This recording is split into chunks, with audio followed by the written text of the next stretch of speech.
आपसे बात करना चाहता हूं। आज इस देश में एक अभूतपूर्व किसान आंदोलन चल रहा है। ऐसा किसान आंदोलन जो एक पीढ़ी में सिर्फ एक बार देखने को मिलता है, रोज रोज देखने को नहीं मिलता। यो हर साल आप चले जाओ मंडी के पास, कोई ना कोई धरना लगाए मिल जाएगा, पर वो रोज रोज के धरने होते हैं। आज जो आंदोलन चल रहा है वो ऐसा आंदोलन है कि यहां बैठे हुए मेरे भाई काले बाल वाले बच्चे बैठे हैं, भाई बैठे हैं मेरे। जब भाई आपके बाल सफेद हो जाएंगे ना, उस दिन भी आप याद करोगे कि ऐसा एक आंदोलन था, मैंने अपनी आंख से देखा। आज किसान अपनी फसल की लड़ाई लड़ रहा है, अपनी नस्ल की लड़ाई। फसल की लड़ाई यूं कि इतने सालों से किसान को उसकी मेहनत का दाम कभी नहीं मिला। आज किसान अपनी फसल का, मेहनत का दाम लेने के लिए संघर्ष कर रहा है, जो उसे आज तक कभी नहीं मिला। किसान अपनी नस्ल की लड़ाई लड़ रहा है, क्योंकि ये लड़ाई सिर्फ मेरी आपकी नहीं है। यहां बैठे बहुत साथियों के मेरी तरह अब भी सफेद बाल आ गए होंगे, तो मैं सोचता हूं चल अब तो 10-15 साल का मामला आर पार हो जाएगा। मगर जो आने वाली पीढ़ी है उसके लिए लड़ाई हम लड़ रहे हैं। ये जो आने वाली पीढ़ी के अंदर जो साथी हैं, जिसके पिताजी आज किसान हैं, क्या वो बच्चा, बैठिए, क्या वो बच्चा अपने आप को गर्व से किसान कहेगा? क्या हमारी आने वाली पीढ़ी के पास अपनी जमीन बची रहेगी, या अपने बाप दादा की जमीन पे वो बच्चा चौकीदार बन के सिर्फ गार्ड की नौकरी करेगा, महीने का 5,000-8,000 रुपए कमाया करेगा? क्या ये हालत होने वाली है? आज जो किसान आंदोलन चल रहा है वो आंदोलन इस बड़े सवाल का आंदोलन है। ये आर पार की लड़ाई है किसान की। ये वो लड़ाई है जो तय कर देगी कि हिंदुस्तान में किसान की पगड़ी सलामत रहेगी कि नहीं रहेगी। आपने मुझे पगड़ी पहनाई, इज्जत का प्रतीक पहनाया, मान सम्मान दिया, उसी का सवाल है क्या ये पगड़ी आज से 20 साल बाद किसान के सर पे बचेगी या नहीं? उसका सवाल है, उसकी लड़ाई है। 4 महीने हो गए हैं इस लड़ाई को। 4 महीने से ज्यादा हो गए हैं दिल्ली के चारों तरफ मोर्चों पे बैठे हुए किसानों को। लोग पूछते हैं, मीडिया वाले पूछते हैं कि भाई किसान आंदोलन से क्या हासिल हुआ? 3 कानून तो वापस ना हुए भाई। ये मोदी तो बड़ा करड़ा आदमी है, ये तो जल्दी से ना वापस लेगा। आंदोलन सफल होगा कि नहीं होगा? ये बातें लोग मेरे से पूछते हैं।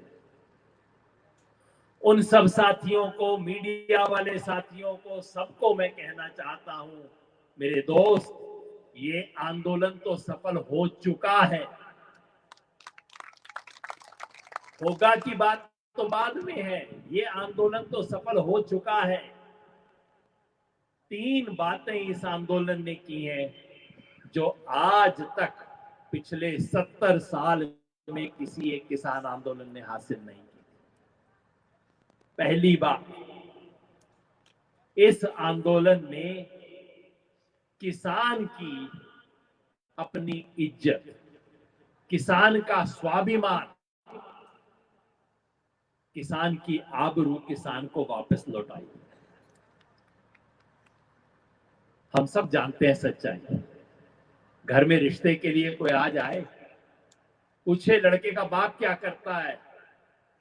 बाप अगर जमींदार है, किसान है, तो घर वाले बोलते हैं इसका चाचा दिल्ली पुलिस में इंस्पेक्टर है। ये ना बोले कि बाप इसका किसान है। शहर में लड़का पढ़ने को चला जाए तो छुपाता है इस बात को कि मेरे पिताजी जमींदार हैं, खेत में किसानी करते हैं, खेती करते हैं। किसानी की इज्जत नहीं बची थी। जिस किसानी की इज्जत नहीं बची थी, इस आंदोलन के बाद वही बच्चा आज अपने मोटरसाइकिल पे, अपनी जैकेट पे बिल्ला लगा के घूमता है, आई लव फार्मर्स। किसान को अपना स्वाभिमान, जो कौम, जो समाज अपनी इज्जत नहीं करता, उसको दुनिया में कोई इज्जत नहीं करता। किसान ने अपनी इज्जत करनी छोड़ दी थी। इस आंदोलन ने किसान की इज्जत वापस उसे लौटाई। बहुत बड़ी बात है। एक बार जिस समाज में सर उठाने की हिम्मत आ जाए, वो फिर कईयों को निपट लेगा। मोदी को भी निपट लेगा, अशोक गहलोत को भी निपट लेगा, सबसे निपट लेगा। एक बार सर उठाने की हिम्मत आ जाए, वो बात इस आंदोलन ने की। दूसरी बात, इस आंदोलन ने किसान की राजनीतिक ताकत का उसे एहसास करवाया। आज तक सच्चाई क्या थी? सारी पार्टियों के, अलग अलग पार्टी के लोग बैठे होंगे, भाई को बुरा मत मानना, सारी पार्टी के नेता लोग मान के चलते थे कि किसान तो तेरे पैर की जूती है। चला जाए किसी अफसर के दफ्तर में, बाहर चपरासी रोक देता था, अंदर घुसने नहीं देता था किसान। आज उसी किसान ने ये एहसास करवा दिया है, सारी पार्टियों को एहसास करवा दिया है कि जिसे तुम अपने पांव की जूती समझते थे, वो जूती पलट के तुझे मिट्टी चटवा सकती है, तेरे को धूल में गिरा सकती है। ये बात सबको समझ आ गई। सारी पार्टियों को, सारे नेताओं को एक बात समझ आ गई है पिछले 4 महीने में कि भाई किसान से पंगा मत लियो बिना बात का। ये मोदी जी को भी समझ तो आ गई है कि बगैर बैठे बैठाए पंगा ले लिया किसान से। किसान से छेड़खानी ना करनी बैठे बैठाए उसके साथ, नहीं तो लेने के देने पड़ जाए। ये दूसरी बात किसान इस आंदोलन ने हासिल की। और तीसरी बात, इस आंदोलन ने किसान की एकता को स्थापित किया है। आज तक इस देश में किसान जब नारा भी लगाते थे, किसान एकता जिंदाबाद का, तब उसका हाथ ऊपर, पांचों उंगलियां 5 दिशा में। एक मेरी धर्म की, ना मैं हिंदू तू मुसलमान, एक मेरी जात, भाई मैं तो अहीर, तू तो कुर्मी, तू ये जाट, तू ये सैनी, ये वो, सब जाति का। जात से भी काम ना पूरा होए तो उसके बाद गोत, कि भाई मेरा ये गोत, ये मेरी पाल, ये क्या क्या चलता है इनका। और चौथा, हर गांव में पार्टी बाजी, मेरा ये झंडा, मेरी ये पार्टी, मेरी वो पार्टी। और उसके बाद मेरी यूनियन का झंडा, ये वाली यूनियन मेरी किसान यूनियन, तेरी वो वाली किसान यूनियन। तो आज तक इस देश में किसान बटा हुआ रहा, और उसी बटे हुए का फायदा उठा के नेता को लगता था 4.5 साल तक तो रोएगा किसान, धरना देगा, ये ना मिला, वो ना मिला, यूरिया खत्म, डीएपी ना मिली, फसल का ना मिला, मुआवजा ना हुआ, ये ना हुआ, वो हुआ। और आखिरी 3 महीने में बन जाएगा वो जाट, ना अहीर, ना सैनी, बस वोट ले लिए, उसके बाद किसने देखा। इस आंदोलन ने पहली बार देश भर के किसान को मुट्ठी बंद करना सिखा दिया है। ये सिखाया है कि मेरा धर्म किसानी, मेरी जात किसान, ये कहना सिखाया। पहली बार पंजाब और हरियाणा का किसान एक दूसरे के साथ खड़ा हुआ है, कोई 25 साल बाद। नहीं तो सारे नेताओं का खेल होता था, पंजाब हरियाणा के किसान को लड़ाओ पानी के नाम पे, ना पानी उसने देना, ना पानी इसने लेना, लेकिन लड़ाओ इनको पानी के नाम पे।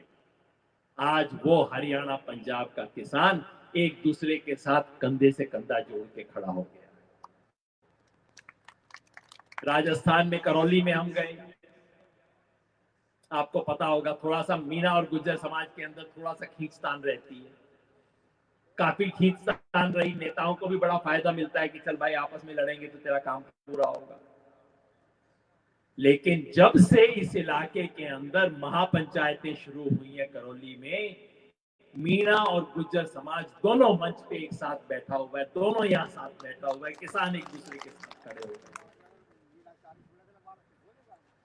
उत्तर प्रदेश में हिंदू और मुसलमान की इतना झगड़ा करवाया, मुजफ्फरनगर में आपको याद होगा इतना बड़ा दंगा हुआ, क्यों हुआ था, किसने करवाया था, सारी दुनिया जानती है। चुनाव आने वाला था और चुनाव में वोट की फसल काटने के लिए दंगा करवाया गया था, और नफरत इतनी ज्यादा हो गई थी कि एक दूसरे की दुकान से सामान नहीं खरीदते थे। लेकिन इस किसान आंदोलन ने रातों रात वो नफरत की दीवार खत्म कर दी, और अब सब कह रहे हैं भाई तू भी किसान मैं भी किसान, हम दोनों मिलकर लड़ेंगे। ये जो इस किसान आंदोलन ने हासिल किया है वो सबसे बड़ी इसकी उपलब्धि है।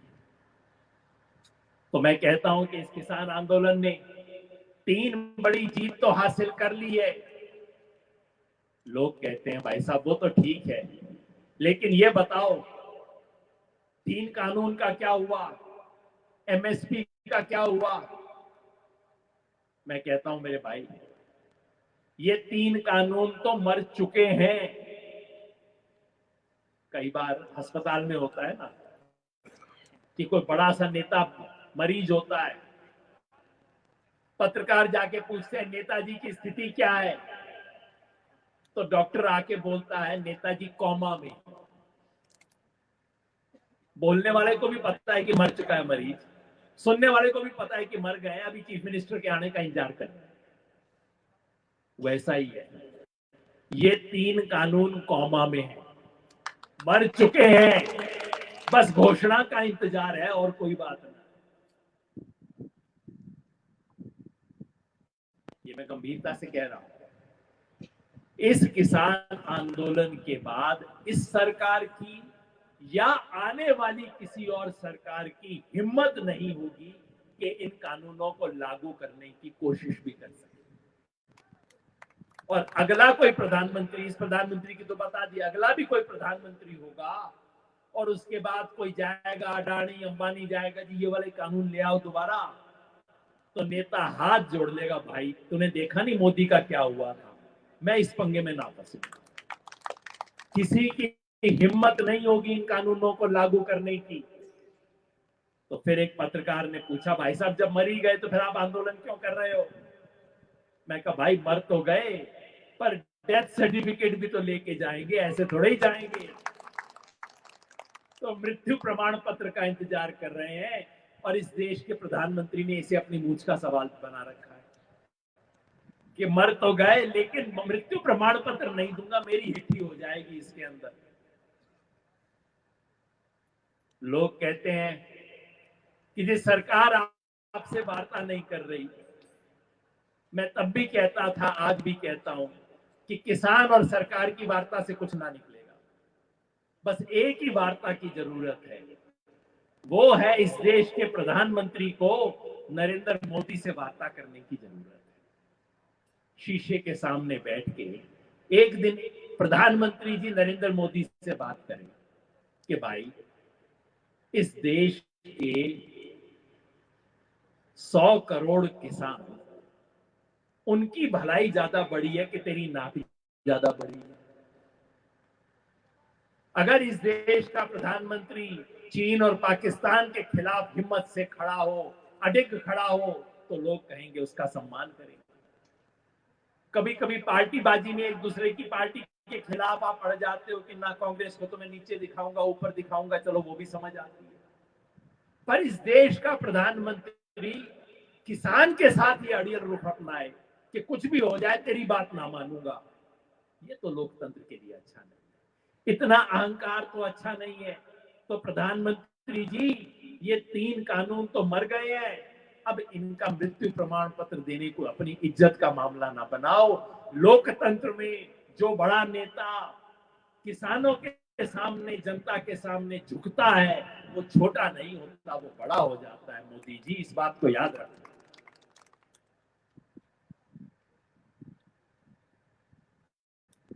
ये 3 कानून तो जाएंगे। मेरे से कई बार साथी कहते हैं कि जरा विस्तार से आप बताओ कि 3 कानून क्या है।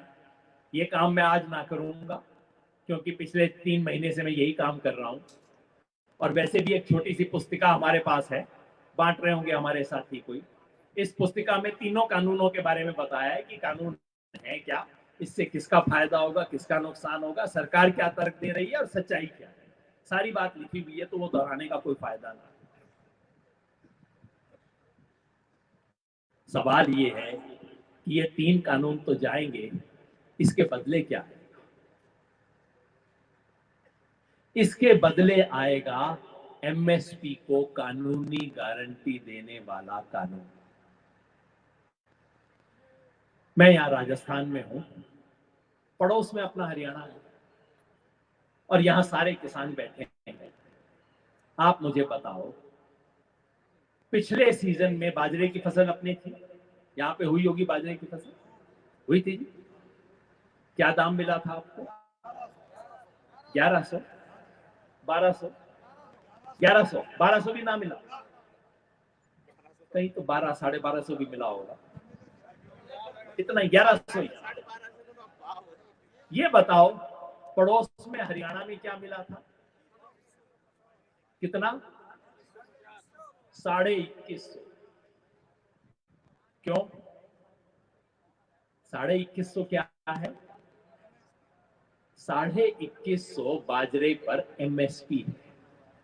ये एमएसपी क्या है? एमएसपी का मतलब है भारत सरकार हर साल गर्मी की और सर्दी की अपनी खरीफ और रबी की फसल लगने से पहले, बुआई होने से पहले भारत सरकार घोषित करती है किसान के लिए न्यूनतम समर्थन मूल्य। मतलब क्या है कि बाजरे की फसल बोने से पहले, अभी 1 महीने भर के अंदर दोबारा अगले साल का बाजरे का रेट आएगा। बाजरे की फसल की बुआई से पहले पिछले साल सरकार ने कहा था कि भाई किसान को कि तू फसल बो, अपनी अच्छी फसल उगा, बाजार में बेच। अगर 2150 से ज्यादा का रेट मिल गया तो तेरी किस्मत है, ले तू अपने घर रख, कोई बात नहीं। लेकिन अगर 2150 से कम का रेट मिले तो मेरे पास आ जाना, मेरी गारंटी है। ये मतलब है एमएसपी का न्यूनतम समर्थन मूल्य। सरकार कहती है कि बाजरे के किसान को कम से कम 2150 रुपया तो जरूर मिलना चाहिए, नहीं तो उसका लागत नहीं निकलेगी, उसका घर का गुजारा नहीं। हरियाणा में मोदी जी की अपनी सरकार थी, बीजेपी की सरकार थी, दोनों की सेटिंग हो गई, पैसा दे दिया, हरियाणा सरकार ने खरीद लिया। राजस्थान के किसान का क्या कसूर था? जब राजस्थान का किसान जाता है वहां पे मंडी में, उसको मिलता है 1100, तो न्यूनतम समर्थन मूल्य कहां गया? अब नया मौसम आ रहा है, इस मौसम में चने की फसल का न्यूनतम समर्थन मूल्य है 5100 रुपया। गेहूं की फसल का न्यूनतम समर्थन मूल्य है 1975 रुपया। चने की बिक्री तो शुरू हो चुकी है, और पूरे देश में कहीं भी किसान को 5100 नहीं मिल रहा। कहीं 4500, कहीं 4400, कहीं 4100, कहीं 4600, इससे फालतू कहीं नहीं मिल रहा पूरे देश में। गेहूं की अभी शुरू हो जाएगी। मेरा अनुमान है कि ज्यादातर मंडियों में किसान को 1975 से 200-250 रुपया कम ही मिलेगा, 1975 मिलने वाला नहीं। कितना जी? 1500, 1500, 1600, 1500, 1600 मिलेगा।